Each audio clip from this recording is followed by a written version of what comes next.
I'm Coyote Peterson, and I love animals.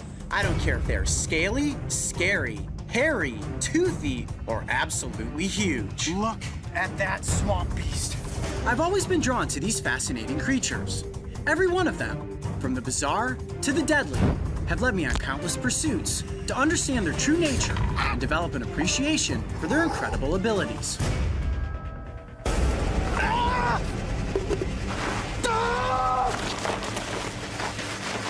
John, I can't move my arm!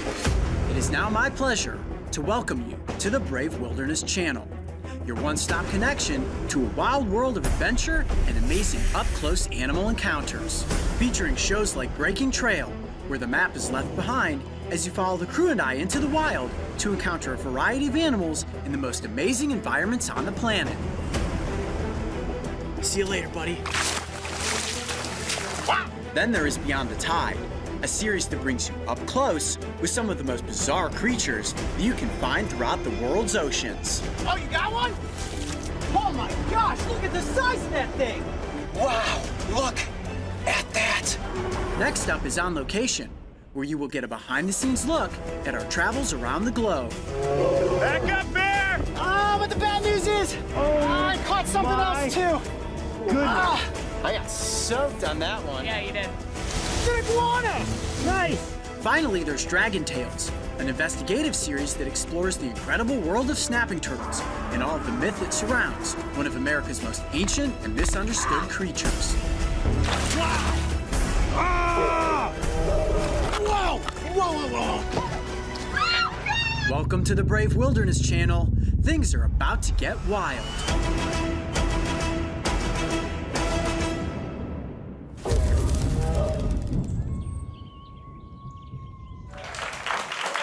What's going on? Hi, guys. Welcome. Congratulations on everything. Thank you. The book, the tour. I know. It's me. We're gonna get into this incredible That's piece of me. art. You're on the book, man. It's pretty awesome. Good thing the bullet ant isn't actually that big. No, I know, right? I thought about that. Some of this stuff not to scale. This is an incredible piece of art, though. Let's get right into it. When you commissioned it, you were like, I want to be Indiana Jones, but surrounded by badass animals. We have an amazing illustrator. His name is Patrick Brickman.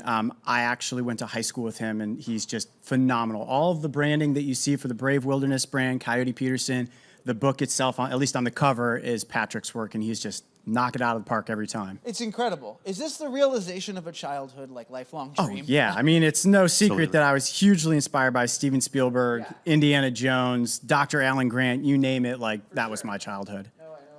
Well, welcome, and thanks for being here with us and joining us, man. How's New York treating you so far? New York's amazing. And this Amazing. studio is about the most impressive place I've been since we've been here. This is super cool. Thank you so much for saying that. Yeah. Thank I wish you. people could see how cool the green room is. Yes. The green room is They have these top. couches with this crazy foam. It's like off of a spaceship or something. I'm telling you, it is awesome. It is borderline alien technology. I honestly don't know where it's from. But, well, that's great. I'm glad you guys are having a great time. I'm glad you're here. Yeah. There's so much to discuss that we're going to get into. We'll get into the tour. We'll get deeper into the book and stuff like that.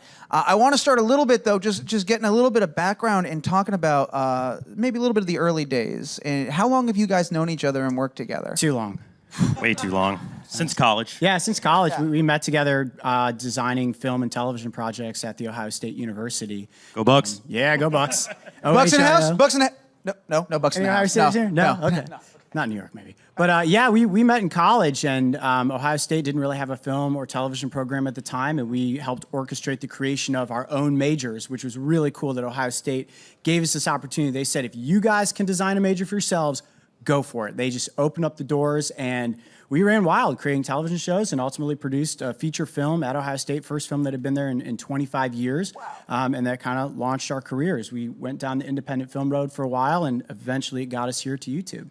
That's fascinating. And also, I think there is some kind of connective tissue between the type of guys that would have to define their own major and be given that level of creative freedom and figure it out, and the type of guys that would have ultimately 7 million plus subscribers on YouTube. There's something... 8 million. Yeah, 8 million. Sorry. Just happened recently. It just happened recently. We just capped it. Wow, a round of applause for 8 million subscribers. I mean, it's an achievement. Yeah. But in those early, you're making these films, you're doing all these things. Was it always from day one? Was it about wildlife? Was it about exploring these things? When did you stumble into that side of it and that theme? Oh, I mean, both of us grew up loving animals. I may have topped who loved animals more. I mean, we didn't know each I was other. catching frogs. You were and catching frogs. digging up worms. I was out there in the Yeah. swamps catching snapping turtles at 8 years old, and I was just enamored with animals from day one. I grew up on a horse farm when I was a little kid, and every chance that I had to play in a mud puddle, I was in it. So yeah, animals had always been my passion, but I didn't go to school for biology or zoology. I went for film and television production. It just so happened that it was after the fact that I was able to merge my love for animals with my love for filmmaking, and the Brave Wilderness brand was born. Yeah. Sure. Well, it was interesting. I was going back. I was looking at some of the earliest videos on the channel, and it's funny because I've gotten a chance to talk to a lot of YouTube creators and stuff, and you could always see, like, it always starts 9 times out of 10 with just one person, one camera at home making these silly videos, and then it kind of escalates, and the production value increases and all these things. But what I loved about you guys is from day one, the production value's been there, Thank you. and your voice has kind of been there. You knew what the tone of the show was going to be.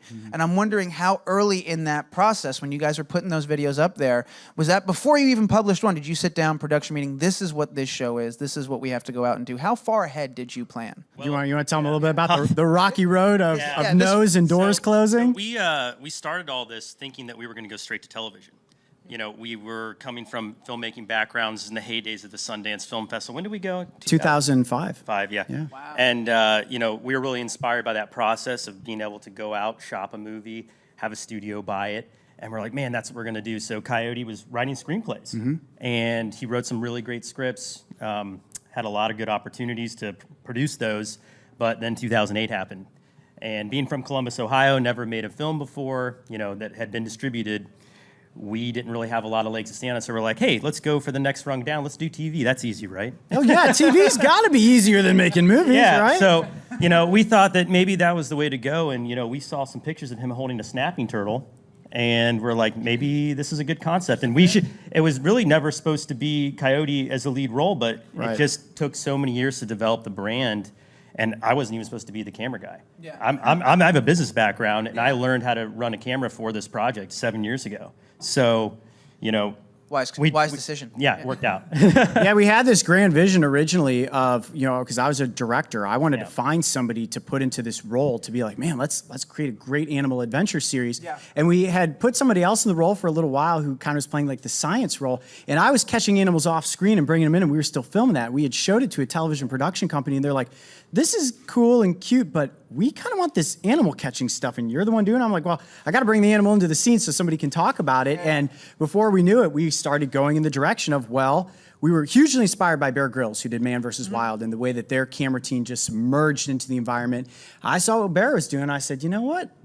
I think I could do this. I had never been in front of a camera before. So, you know, I guess it was just my natural voice that came out, and, you know, I knew what you needed from behind the camera. So if I was able to give that in front of the camera, well, and we started doing it. Yeah, and then, you know, we developed a few sizzle reels, tried to go down the, you know, avenue of getting our show shopped, and we had some pretty good meetings, some really close calls to getting a TV show. But ultimately, we ended up meeting up with Discovery Digital Networks at a really cool event called Stream out in Santa Monica, and that's really where all the pieces started to fit together. And we ended up making a YouTube channel. We actually kind of like backed into digital media. And all of a sudden, all this effort that was going toward television really redirected and was like, oh my gosh, there's an audience here that loves this. Let's just link in on this and just go as long as we can. And 3 years later, here we are. What was the turning point? I think everyone, I mean, how many people in this room have put a video on YouTube before? You've posted one video? Anybody post one video to YouTube? There's 1, 2, 3, a couple on this side. I have as well. Everybody can relate to that side of the process of putting a video on YouTube, and you know, well, maybe nobody's going to see it.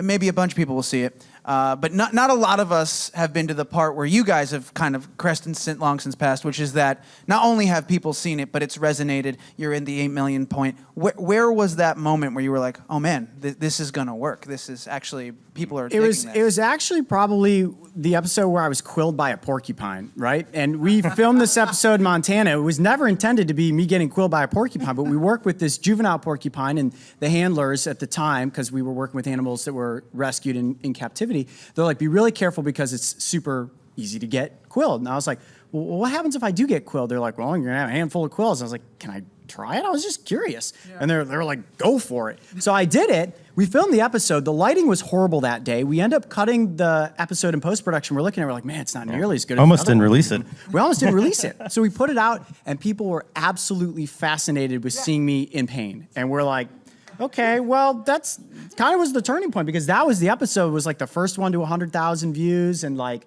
it just kept growing, but that didn't even really start the bite sting thing. It just kind of was a phenomenon. Well, I was going to say, was there a part of your brain that was like, please don't let this be the thing that people latch onto? Yeah, like, no, now I've had- got to go out and keep getting stung by stuff. Yeah, like, we that's had what no I've got to idea. do now. That was never the intention. I just kind of stumbled upon that, I guess. Yeah, but that's the cool thing about YouTube, is that everything's so audience inspired, right? Mm-hmm. So we have a kind of a connectivity to our audience that traditional entertainment has never had. And I think that that's a huge component to the success of the Brave Wilderness brand, is that ability to really be perceptive to what people are connecting with and then responding to that. Yeah. So it's like your own 8 million person focus group, and there's a lot of voices out there, but it's very clear when people want to see certain things. Like, that's where the whole bullet ant challenge came from. Well, I was going to say, what led to the idea of, not only am I going to get stung by stuff, I'm going to get stung by the things that hurt the most, and I'm going to do it in ascending order. Like, did you pitch that, or did somebody bring that to you and you're like, that was another, right. I guess you look at it as a happy accident, even though it's like I got to go through all the pain. The story behind it all is, we were filming in Arizona, and my mom lives out there in Tucson, but she lives way on the outskirts of the city, up against the wilderness. And we were getting ready to go into her backyard, because we would actually do a lot of filming in that area because it's such remote desert. And she said, well, as you go out there, watch out for the harvester ant mound. They just kind of built one in the yard. I got stung by one the other day, and it gives you a real wallop. And Light bulb. I was like, oh, guys, I was curious. I'm like, how bad is that sting? Well, let's go find out. So, we went out, and I just, we did a little more research in advance to be like, okay, how bad is the sting? And our wildlife biologist, Mario, was like, it's all about how your body reacts to it. So let's find out. So their challenge was, think you can keep your hands in there for 60 seconds? I'm like, No, I think the original was 15. You're like, make it 30. I'm like, make it 60. yeah, make Let's it 60. go. Maybe that's what it was. So I put my hands into this mound of ants, and I got swarmed. I thought there was just going to be a few ants, but it was a massive swarm, and I took around 50 to 60 stings. And even still, once we'd filmed that, we're like, well, we don't even know if that's going to get released, because I'm running all over. I was ripping my clothes off. I got ants in my pants. We're like, that does this even work? But we ended up cutting it. We're like, oh, cool. We made it intense. We had this little timer on the screen that was counting down to 60 seconds. A little ant that comes out. We thought it was real clever, and the audience loved it. And we were like, well, we didn't see that coming. And before we knew it, they were suggesting all these other things to be stung by. Of course, the big one being the bullet ant. And to be completely honest, I didn't even know what a bullet ant was at the time. It sounded made up to me. They're like, stings so bad it feels like a bullet. I'm like, this sounds like something out of a science fiction novel. Looked it up. I'm like, yeah, that's a really big ant. Yeah, that's not going to happen. And believe it or not, then we did the fire ants, and then it just kind of became this phenomenon of everybody building up the bullet ant. So we started climbing what was called the Insect Sting Pain Index, created by an entomologist named Justin Schmidt. Thank you, Justin. Yeah, Justin has this amazing book called The Sting of the Wild that talks about the chronological order that he went through. He's been stung by over 80 species of insects. And I was like, man, that's a lot of episodes to make. Why don't we just cut to the chase and go to the most painful ones? So we ended up getting me stung by the velvet ant, the tarantula hawk. The cow killer. The cow killer, yeah. And people just gravitated toward this. And what really we were doing at the end of the day was providing an education about these animals and what to do if you are ever unfortunately stung. And then, of course, at the end of the day, encouraging people, if you see these things in the wild, admire them from a safe distance. You can see the pain that I'm in. Yeah. You don't want to be Coyote, Well, that's the thing, right? Your videos have sometimes, for some people, have misinterpreted. They're like, oh, this guy's just getting stung. He's getting views. It's like, if you actually watch the video, yes, there is an inherently human thing that finds something funny about you getting stung. We've been trained by Looney Tunes to think that's funny, right? Exactly. Why the Coyote having the animal strapped on his head? Like, since day one, we've been programmed to think, this is funny. Even watching the trailer, we're like, oh, that's pretty funny. Look, I'm doing this stuff. Yeah. But when you watch the full video, you do tie it back. There is a lesson that you're telling. You are making the science engaging and entertaining. And just recently, The system worked. There was a kid, I think it was in Texas. This is like literally like a day or 2 days ago, guys. The kid was stung by a snake, a venomous snake. Bitten. Bitten. Yeah. Water Sorry. moccasin. Right. Well, yeah. That's why you guys. I just don't want people to think that snakes can sting because they can't. That's a new thing they do now. Yeah, that's a new Evolutionized thing. snakes. So he was bit by a snake, right? And as television once again has told us for years to suck out the poison, you were the one that told this kid, no, don't do that. Go get an adult, get help right away. And the kid actually said, I only knew what to do because Coyote Peterson told me. And then he has this moment where he like blushes, like, well, he didn't tell me, but I watched the video, which I want to get to that in a second because I thought that was adorable. But like he told us that you go get an adult and all this stuff. That was proof of concept. The whole mission statement of getting out there and educating people about the dangers and doing it on a platform where children are now. How did that feel is the question I'm building towards here. When you saw, like, it works, we did it, we saved one. It was incredibly rewarding for us and heartwarming to know that, first of all, he was trying to catch a lizard, which is something much safer than a snake. He wasn't trying to catch snakes, and we always encourage people that are watching, do not emulate what I do, especially with dangerous animals. But we do encourage people to get close to safe species if you properly identify them. So many of the lizard species that are in the United States, obviously frogs, toads, those things are completely safe to admire in your backyard. But the fact that he was accidentally bitten and then he knew exactly what to do. If you're bitten by something that's venomous, trust me, you know right away. That venom starts taking effect and you're like, okay, this is not a normal bite. So he did the absolute right thing by getting to his parents and staying calm. And his parents, you know, understanding what had happened and taking him straight to the emergency room probably saved his life and certainly his finger. The kid was like 10 years old too. He was like super young, and he like handled it like a boss. Like He was super upbeat. Super in that brave. video. He was super upbeat about it.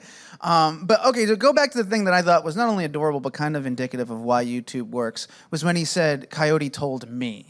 There's a very personal connection, like the one-on-one. And he's 10, but he's fully aware of the fact that you didn't tell him because he said it and he kind of laughs at himself and he goes, well, he told us. Like he knows exactly what's going on. Do you guys... are you aware of that when you're filming these videos, that this is a personal connection? This isn't just a video for 8 million people. For a lot of people, this is a video for them. And how does that go into the risks you take, the information you're giving out? How do you factor that into the process, that you are connecting on an individual basis? Probably have different answers for this, but for me, what we do in the field is really personal. Like, you know, it's me and one of my best friends in front of the camera, our amazing field crew, which we are a small crew. There's only about 5 of us that travel to these locations.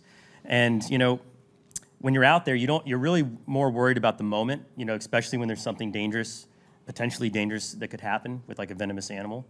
And, you know, I'm locked into the camera. I'm thinking about like, what's that focus pool look like? You know, is my white balance correct? Trying to keep everything rolling on set. And then only when you get back and you see the response to the video, at least from my perspective, is when I really realize that there are millions of people enjoying this entertainment. And, you know, I think you probably have maybe a slightly different response, but in the field, it's definitely personal. Certainly. I mean, we call our audience the Coyote Pack, right? And each member of the Coyote Pack is an individual. All of these 8 million people and constantly growing every single day. And, you know, certainly inspired by Bear Grylls, the way that he talked to the camera, we realized that engaging the camera, for me to look right into that lens, you as somebody who's on your smart device or in front of your TV, you feel like you're with us on the adventure. And that's the key. And we may be speaking to 8 million people, but we want each individual person to feel like they are with us on the adventure. It's why we do incorporate some of the crew in the background. So you kind of see what's around you and you're like, man, I'm out there in the desert. Yeah. I'm catching these animals too, safely from the other side of your screen. But it really gives the audience the opportunity to feel like they're a part of the adventure. Well, to that end, this is going to be an awesome segue, by the way, so I just want to warn you from now. Yeah. Making the audience a part of the adventure. You guys are on tour. It kicks off, I believe, tonight, right? Yeah. Right it here at does. the Sony PlayStation Theater, and you're going up and down the East Coast. Tell us about the tour, why, where the idea came from, what you're planning to do, what you're most excited about. Give us a taste. Well, to have a YouTube channel, obviously you reach a large audience. And what's great about YouTube is we can communicate with our audience through the comment section and other social media. For me, writing a book was a dream come true. Going to school to be a screenwriter, you know, you get into YouTube, and I still write all the voiceover scripts for our episodes, but getting to take the adventures in my imagination and put them on a page of a book really allowed me to expand upon everything that we experienced out there in the wild. So how do you share that with people just through pages of the book and take it to the next level? You get out there in person so that you can talk about the book with kids. And what's cool about the book is that it's for an audience of any age range. I mean, you're going to have 5 and 6-year-olds that are learning how to read while enjoying the illustrations that are in there. But then it's also perfect for adults to sit down and read with their kids, or even somebody that's in their 30s or 40s or 50s to sit down and read it just like it's a normal book you pick up off the shelf. So for us to be able to then take these stories and get them out in front of a live audience, the most important thing, to answer the question directly, is to meet the Coyote Pack, members of the Coyote Pack in all these different cities. As a person who routinely tapes themselves in moments of extreme fear and conquering said fear and doing crazy things, are you stage fright? Are you afraid of large crowds? Are you nervous about getting in front of a big crowd and doing all that sort of thing? I am so incredibly nervous even to be here. No, I'm just You look kidding. nervous. I actually get less nervous in front of a larger audience than I do in front of just the camera when it's like me, Mark, and Mario, because I'm so in tune of like, okay, getting the facts right and getting the lines right so we don't have to do, a redo take or something like that. But when I'm live on a stage with an audience, you feed off of that energy. And of course, when you see young members of the Coyote Pack out there in the audience, just like so excited to be there, it's incredible for us. And one other thing that's amazing about meeting the members of the Coyote Pack is actually seeing that those numbers, those millions of views that we're getting on YouTube, and we're so thankful for because they allow us to do what we do, are real people. Yeah. Like this has changed from a personal endeavor of wanting to be filmmakers and has turned into almost a responsibility, to be good role models, to make good products that they can read and they can watch on the internet. And we take that stuff real serious, and it's really cool when you see a little kid like the one who knew what to do with the water moccasin have that positive effect with them. So that, to me, that's what makes it all worth it. Yeah, and just in line with that note, which I didn't mention this earlier, I mean, you look at this picture, right, and I may be the one that's in the center of that, but the most important thing on that cover are the animals. Kids love animals. Everyone loves animals. We're just fortunate enough and blessed to be in this position where we're now bringing animals to not only the next generation, but people that have seen animals before, and we're trying to bring them to people in a different way. So for us, it's all about the animals. It's all about the audience, and trying to do what we can. To that end, are you releasing any animals in any of the theaters? Are you surprising anybody? Little tricks up our sleeves to kick the show off. I don't think we can give it away. We can't give it away, but no, we aren't traveling with any animals that will be up on stage. We honestly really rely on kick over our a crate video. of mosquitoes. Yeah. All right, here we go, guys. All right, guys, bite and sing episode. No, we rely on the video clips and the engagement with the audience to really lead the show. I mean, it's difficult to travel with animals, and I don't own any animals in captivity or anything like that. So we try to keep the animals in the wild to the best of our ability. No, probably a good call there. Yeah. We're going to turn over to audience Q&A in just a second. I also noticed on your site, Brave Wilderness Gear is coming soon. Do you guys want to talk about that at all? That was pretty... You can get that shirt. Here we go. Look at that. Not bad. That's very timely. Yeah, so that's pretty exciting. So we see some of that coming down the pipeline. And then September 26th, you guys were just nominated for Streamy Breakout Creator Award, which congratulations, round of applause for the nomination. Thank Right? Yeah. Really cool. That's really cool. That's Yeah. got to be exciting. Looking forward to that, I imagine, yeah? Absolutely. I've certainly never been to the Streamies, and really just this past year, we started getting more involved or invited to YouTube-based things. We went to Creators Summit. We went to VidCon this year. Just great learning opportunities, and certainly we love the relationship we have with YouTube, and it's great to feel that love coming back from them as well. Awesome. Well, we're going to turn it over. We've got time for some questions from the audience. We have some microphones out there. Our first one's coming from right here. Hello. Hi. I wanted to know what were both of you relationship with animals when you were younger, and I also wanted to know what things you filmed were too graphic to actually put into your content. Okay. Great question. Okay. Go ahead. Well, as far as animals, when I was younger, I was the kid that was definitely catching toads and sneaking them into the house, and had a little shoebox where I had my little collection going. Of course, I ultimately ended up releasing them because my mom would come in and be like, why is that shoebox next to your bed? And why is it moving? And there would be toads inside of it. And I think you were pretty similar. Yeah, absolutely. I mean, I was always out chasing frogs and toads, getting muddy in ponds, and just being a kid.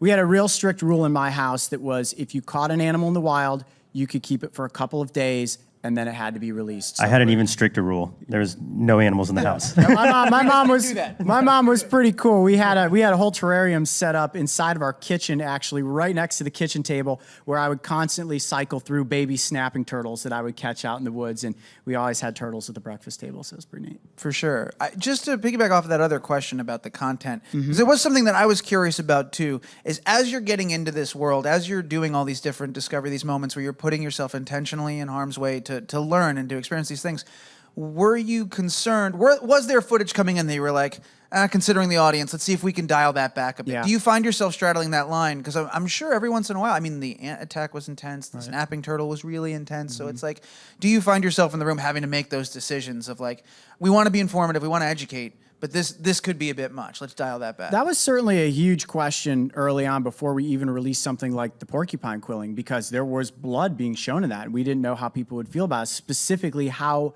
parents would feel about their kids seeing me bitten, stung, quilled, pinched, clawed, you name it. But here's the thing that we really have found, even when we play, like we had a kickoff show in Columbus, Ohio the other night, you play the sting clip, kids laugh.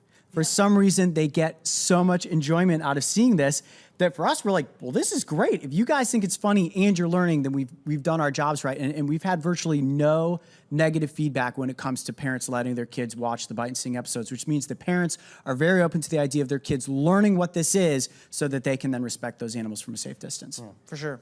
Great response. We have time for a few more questions. The next one's going to be right over here. Hi, I was just curious, since you got stung by a bunch of insects, so have you ever wondered, like, if you ever got stung again, you'll be fine? Like, do you think you're, like, immune at this point? Let's put it this way. I don't get sick very often. Like, my immune system is like top notch at this point, but I was recently bitten by what's called a giant desert centipede. That episode's not out yet. There's a good tease for you because everybody's been asking for that video. It was incredibly bad, and it's the first time I've ever had to seek medical attention from a doctor that it was so bad. I still have all like the huge welts on my arm, and this was going on 3 weeks ago that I was bitten. It is the most painful bite you can receive in the United States. So if you see a centipede, whether it's a house centipede or a giant desert centipede in the Southwest, avoid it at all costs. Is there ever, when you're doing that, and you obviously in the lead up to it, we can see it on your face, especially when you're holding them in the entomology forceps there and you're shaking and you're nervous, but you know you've got to go through it. You've already psyched yourself up. You're going through it. Yeah. Is there a tinge of, should I be doing this? Is this the right idea? Am I making the right decision right now? Or no, you've got to block all that out because you know you've got to see it through to the other side. Like, I guess the short version of it is, how do you mentally process and like compartmentalize the fear that? Right. As far as the fear itself, it's kind of non-existent because I'm doing this for educational purposes, and we do a lot of research before I go through any of these things. It's not like we're just like randomly saying to ourselves, yeah, let's go get some by a bullet. I mean, certainly Justin Schmidt, who had climbed the Sting Index before me. Thanks again, Justin. Thanks, Justin. He Can't say it enough. He was just fine. Big But ups to Justin. what you have to keep in mind with any bite or sting, if it involves venom or poison or even how your body could react to an infection, everybody's body is different. So I may react completely differently to 30 honeybee stings than you would react to a single bee sting. So we monitored me after every single sting that happened, and I'm just fortunate enough to be virtually immune to all of these things other than some localized swelling. The centipede was a little bit different, but again, that is a very specialized venom that literally attacks your red blood cells and explodes them in the process. So we knew that was going to be bad, but we also know that it's not going to kill you. And all of these stings that I've taken, there are almost no deaths that have ever come from some of these creatures. It's intense. I believe we have time for one more question. It's going to come from right over here. Hey guys, how's it going? Hey. I know you guys got to go to a lot of places in your travels, experiencing like different environments. I was wondering like which location was your favorite, and like people should check out. Cool. I mean, for me so far, because we've traveled pretty much all around North America and Central America, I would have to say Alaska. Like far and away, the most wild place I've ever been. There's more nature and wilderness there than you could possibly ever explore. And the mountains, like that's the first thing that hits you. Like if you've been to the Rockies, right, you see the mountains and you're like, wow, that's impressive. But when you go to Alaska and it's just panoramic, giant mountains, like it just takes your breath away. And as a filmmaker, it's hard to even take it in and decide what to shoot because you're like, oh my gosh, it's everywhere. So, I would definitely go with Alaska. Yeah, Alaska is incredibly epic. Everywhere that we filmed in the United States has been amazing as well, and each environment has its own distinct look, which is what makes our job so cool that we get to visit all these different places. But I'd say for me, the place that is the most exciting is Central America. So we spend a lot of time in Costa Rica. It's so incredibly biodiverse, and you can go out in a single night. We'll work on private reserves and stuff like that are protected acreages of wilderness and animals. You can go out in a single night and see 20 different species. And whether they're snakes or frogs or ants or spiders or ocelots. There's so much biodiversity there. It just makes you smile to know that there's still animals just running crazy wild out there. Fair enough. Can I say I was surprised? I thought you were going to say Hawaii, Jurassic Hawaii. Falls. Well, Hawaii was different for us because we did a lot of scuba diving there. And that was the first time we had done any scuba episodes. And I also didn't see any dinosaurs other than the evolved ones, which are chickens. There are a lot of chickens on Kauai, so. Fair enough. Regrettably, I'm out of time, and I'm made of questions when it comes to you guys. I could sit here and do thank this you. all day. Thanks. But Thanks for having us. Thanks so much for being here. Before we get out of here, one last time, the tour's kicking off now. Where can people get more information, get tickets, the whole nine? Where can they go? We'll be at the PlayStation Theater tonight. You can get tickets still at the box office. You can go to their website, right? PlayStationTheater.com. PlayStationTheater.com. You can buy tickets right at the door. I think there's still some left. VIP is sold out. Yeah, there's only a few left, but Few I left. think last we checked, there's a couple. Yeah, it's a big venue, though, so we're pretty excited to kick off the tour here in New York City and be such amazing, large Coyote Pack audience. Very awesome. And for those that aren't in New York that are watching at home and all over the world, they can go to your site for information on the other dates where you guys are going to be and get tickets there as well. BraveWilderness.com. Boom. There we go. Perfect. Awesome. Guys, thank you so much. Round of applause. Join me in Thanks for thanking having us, guys. Coyote and Mark for being here. Brave Wilderness, everybody. Thank you.